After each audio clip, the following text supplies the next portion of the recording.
सब से अलग है, सब से जुदा। सुनो एक नई आवाज, बातें नई है, नया अंदाज। सुनो एक नई आवाज, दिल से है आपके साथ। नया है ये पेशकदम।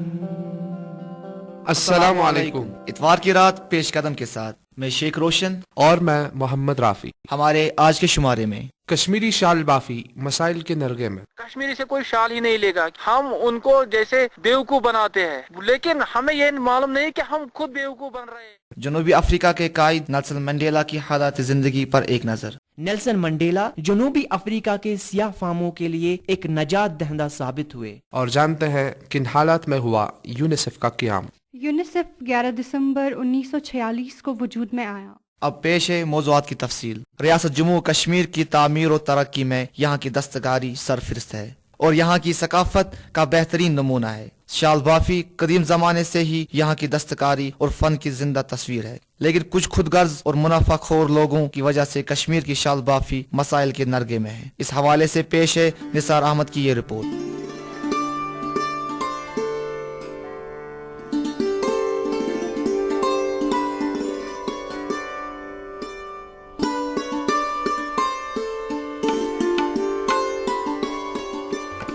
सनती एतबार से रियासत जम्मू कश्मीर अगरचे बाकी रियासतों से कहीं गुना पीछे है, मगर कुदरत ने कश्मीर में ऐसे ज़ख़ीरे भी छुपा रखे हैं जिसकी बदौलत कश्मीर को बेहतरीन आमदनी हासिल होती है। शाल बाफी कश्मीर का मशहूर तरीन सन्नत है और यहाँ बड़े पैमाने पर शाल तैयार किए जाते हैं। कश्मीर में सबसे ज़्यादा कीमती शाल पश्मीना और तूशा माने जाते हैं। ये सन्नत 1500 ईस्वी में सुल्तान ज़ैनुल आबदीन के दौर में वजूद में आया। कश्मीर के शाल न सिर्फ रियासत भर में मशहूर है बल्कि मुल्क के साथ साथ बैरून ममालिकों में भी काफ़ी मकबूल है। कश्मीरी शाल का ऊन लद्दाख और नेपाल में चराए जाने वाले भेड़ों से हासिल होता है, क्योंकि इस किस्म का ऊन जंगली भेड़ों से हासिल होता है। एक ज़माना था जब इस सन्नत के आसार कश्मीर के घर घर में पाए जाते थे। हर घर में इन शालों को बनाने वाले दरकार चीज़ें मौजूद होती थी, मगर अब कश्मीरियों की काहली और गैर हुनरमंदी की वजह से इस सन्नत का सूरज डूबता हुआ नजर आ रहा है। हर साल कश्मीर की तकरीबन 20% आबादी मौसमी सरमा में वादी से बाहर इस कारोबार के सिलसिले में जाते हैं। हकीकत क्या है, सुनते हैं शौकत बशीर की ज़बानी।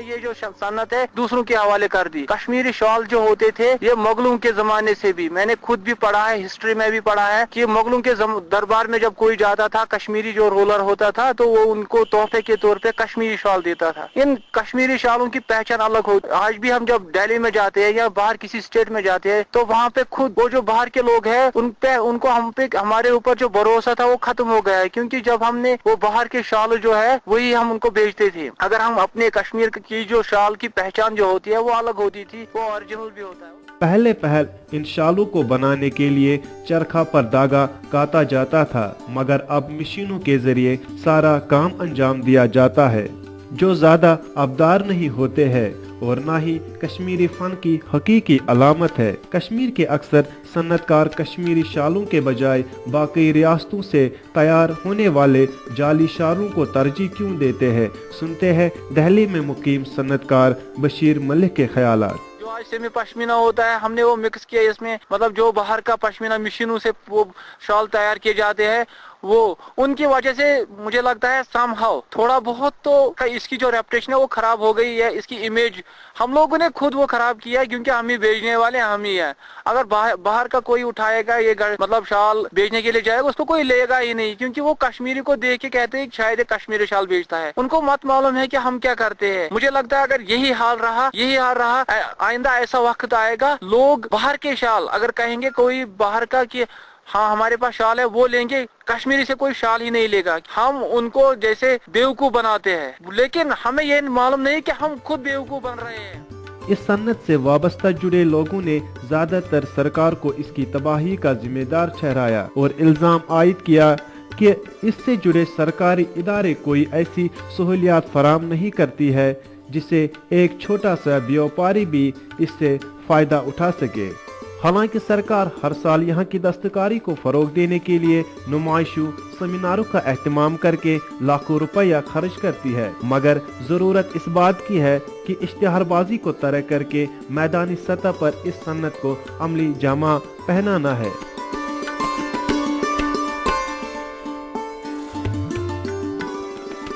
जनूबी अफ्रीका के कदावर हीरो और कायदे बदल नेल्सन मंडेला अब तारीख का हिस्सा बन चुके हैं, लेकिन अगर इनकी जिद्दोजहद की वुसअत को देखा जाए तो फिर मंडेला की एक ऐसी इनफरादियत नजर आएगी जो इन्हें हर एक से मुमताज करती है। नेल्सन मंडेला की हालात जिंदगी और जिद्दोजहद से मुताल्लिक मजीद जानते हैं तसद्दुक हिदायत से।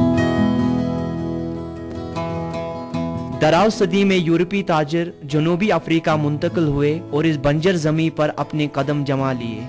बरसगीर पाको हिंद के बरक्स ये मालूम नहीं कि अंग्रेजों के दिल को ये बंजर इलाका किस तरह भाया कि उन्होंने जनूबी अफ्रीका को अपनी कॉलोनी बना डाला। इस तरह जनूबी अफ्रीका नौआबादियाती निजाम के शिकंजे में जकड़ कर रह गया।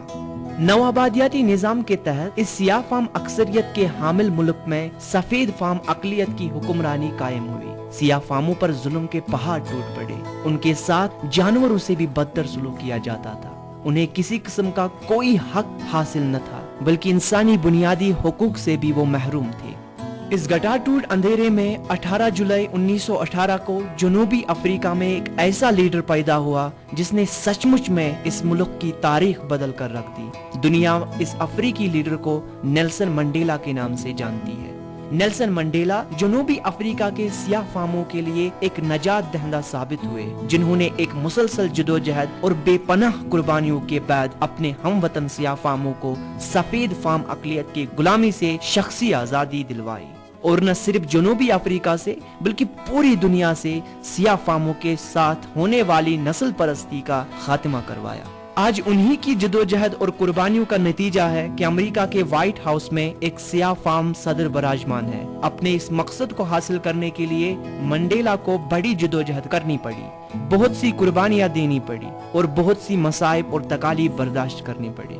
सियाह फाम अक्सरियत के हुकूक के लिए आवाज उठाने पर उन्हें 27 साल यानी 3 अशरों तक कैद की जिंदगी गुजारनी पड़ी, लेकिन उसके बावजूद वो अपने मकसद से 1 इंच भी पीछे न हटे। मंडेला ने नस्ल परस्ती और जुल्म के खिलाफ तहरीक का बाकायदा आगाज उस वक्त किया जब इंतिखाबात में वोट का हक सिर्फ सफेद फाम को था। उन्होंने अपने चंद साथियों के साथ इस पर एहतिजाज शुरू किया और देखते ही देखते यह एहतिजाज एक तहरीक की शक्ल इख्तियार कर गया। ये पहला मौका था जब जनूबी अफ्रीका की बाशिंदों ने मंडेला को सरपरस्ती में अपने हुकूक की आवाज उठाई थी। उनको रोकने के लिए उन्हें तरह तरह की सजाएं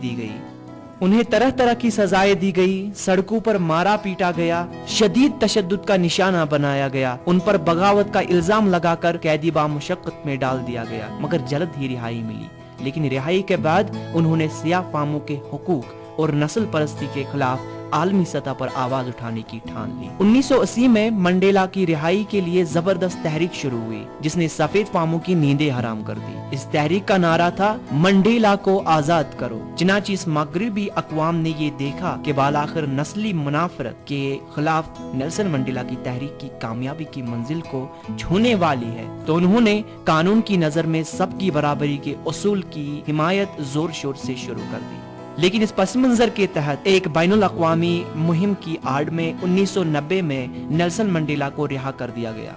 हैरत अंगेज कुव्वत बर्दाश्त और अज़्म मुसम्मम रखने वाले नेल्सन मंडेला की जिंदगी अजीम जद्दोजहद इबारत है। नस्ल परस्ती के खात्मे के लिए उनकी समरबार कोशिशें हमेशा याद रखी जाए।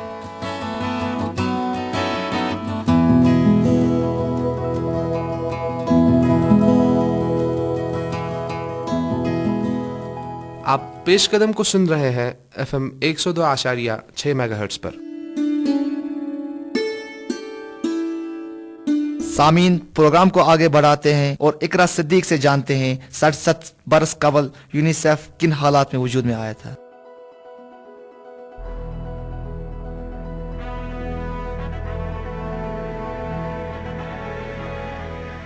یونیسیف 11 دسمبر 1946 کو وجود میں آیا۔ دوسری جنگ عظیم کے بعد جو ممالک جنگ کی تباہ کاریوں میں مبتلا ہو گئے، ان ممالک کے بچوں کو امداد بہم پہنچانے کے لیے یہ بین الاقوامی ادارہ وجود میں آیا۔ Greatest gift of all. We can't go on pretending day by day that someone somehow will soon make a change. UNICEF قائم کرنے کے لیے یونائٹڈ نیشنز کی جنرل اسمبلی میں باقاعدہ ایک قرارداد پاس کی گئی تاکہ اثر زدہ ممالک کے بچوں کو غذائی اجناس و طبی امداد فراہم کی جا سکے۔ 1970 میں اس ادارے کو وسعت دے کر یونیسیف نے بچوں کے حقوق کی وکالت شروع کی، اور 1980 عیسوی کی دہائی کے دوران یونیسیف نے یونائٹڈ نیشنز کے کمیشن برائے انسانی حقوق کو بچوں کے حقوق کا مسودہ بنانے کی کوشش کی۔ اس طرح 1939 میں یہ مسودہ UN کی جنرل اسمبلی میں متعارف کیا گیا اور اس ڈرافٹ کو عوامی طور پر تصدیق کیا گیا۔ اس کی عمل آوری کے لیے یونیسیف نے ایک اہم کردار ادا کیا۔ 1984 ممبر ملکوں میں سے صرف 2 ہی ملک، صومالیہ اور امریکہ، نے اس ٹریٹی کی تصدیق نہیں کی۔ چونکہ صومالیہ کی حکومت بین الاقوامی طور پر منظور شدہ نہیں ہے اور امریکہ جو اس کنونشن کا بنیادی ممبر ہے، اس کی تصدیق کرنے میں ناکام رہا کیونکہ اس کو قومی سپرمیسی اور پیرنٹل رشتے کے اثرات مرتب ہونے کا خدشہ رہا۔ Gotta stop giving. There's a choice we're making. We're saving our own lives. That is true. We make a better thing. Just you and me. قریب قریب ہمارے پروگرام کا وقت مکمل ہونے کو آیا، لیکن پروگرام اختتام تک پہنچانے سے پہلے سنتے ہیں ہمارا کتھ پینٹ سیگمنٹ۔ سامعین، وادی کشمیر میں آج کل یونیورسٹی سطح کے امتحانات چل رہے ہیں اور ایسے میں بجلی کا نہ ہونا طلباء کے لیے کافی مشکلات کا باعث بن رہا ہے۔ آج ہم نے کتھ پینٹ سیگمنٹ میں آپ سے بجلی کٹوتی کے سلسلے میں رائے جاننے کی کوشش کی ہے۔ سب سے افیکٹ جو پڑتا ہے وہ ہم جو اسکالرس ہیں، جو اسٹوڈنٹس ہیں، ان پہ سب سے زیادہ افیکٹ پڑتا ہے کیونکہ وہ شام کو پڑھ نہیں پاتے۔ سب سے زیادہ افیکٹ جو ہے وہ شام کو ہی ہوتا ہے کیونکہ شام کو بچہ پڑھ نہیں پاتا ہے۔ اگر اس کے یہ سبھی امیر لوگ نہیں ہیں، ان کے پاس اپنے جنریٹرس ہوں گے، سب کچھ ہوگا، لیکن کچھ غریب لوگ ہیں جو بیچارے ایک بلب کے نیچے بھی پڑھتے ہیں، ایک شمع کے نیچے پڑھتے ہیں، ان کو پاور کی ضرورت ہے۔ اور میں اپنی گورنمنٹ سے اتنا ہی کہنا چاہتی ہوں کہ وہ ان جگہ پہ جائے جہاں پہ غریب لوگ ہیں، جن کے پاس پاور کی بالکل بھی سپلائی نہیں ہے، ان کو پہنچائے۔ تک پنس ٹائمس تم تھوان پاور کی پہ مزہ 6 بجے پہ 10 تام، مگر تک تھوان اڑس گنٹس کھنڈس پاور، پہ شر ہکان بچار کہین پڑھت، تم بچار ایگزام تہ مگر پڑھت ہکان، یپر فیس واتان رت برونٹ 2 دفعہ بل تہ۔ آج کل ہر ڈپارٹمنٹ میں ایگزام چل رہے ہیں، لیکن بجلی کی ہونے کی وجہ سے کوئی بھی بچہ پڑھ نہیں پاتا، اس لیے گورنمنٹ کو چاہیے کہ بجلی مہیا رکھے تاکہ اسٹوڈنٹس کو پڑھنے میں کوئی دقت نہ ہو۔ آسان چن کی لائٹ ہے آسانی کمرس میں سیدھی بات ہے، ٹھیک ہے، اور اس سے ہم پڑھائی تو کر نہیں پاتے۔ صبح جلدی اٹھتے ہیں تو یونیورسٹی جلدی پہنچنا ہوتا ہے، اس کے لیے گرم پانی نہیں ہوتا، نہا نہیں سکتے ہم، سب کچھ پرابلم ہے۔ Actually studies are affecting more and more. Power cuts کی وجہ سے ہم پڑھ نہیں پا رہے ہیں، بہت افیکٹ آ رہی ہے ہماری اسٹڈیز پہ، خاص طور پہ شام کے ٹائم، اور ٹھنڈ بھی ہوتی ہے، ہیٹنگ سسٹم بھی پاور کٹ کی وجہ سے افیکٹ ہوتا ہے، تو ہم پڑھ نہیں پاتے ہیں۔ تو میری گزارش ہے کہ پلیز اس پہ دھیان دیا جائے۔ آپ کو ہمارا آج کا پروگرام کیسا لگا؟ ہمیں اپنے رائے سے ضرور نوازیے گا۔ آپ ہمیں ای میل بھی کر سکتے ہیں، ہمارا ای میل آئی ڈی ہے peshkadam@gmail.com۔ اس کے ساتھ ہی پیش قدم کا آج کا شمارہ اختتام کو پہنچا۔ محمد رافی، شیخ روشن اور پیش قدم کی پوری ٹیم کو دیجیے اجازت۔ خدا حافظ۔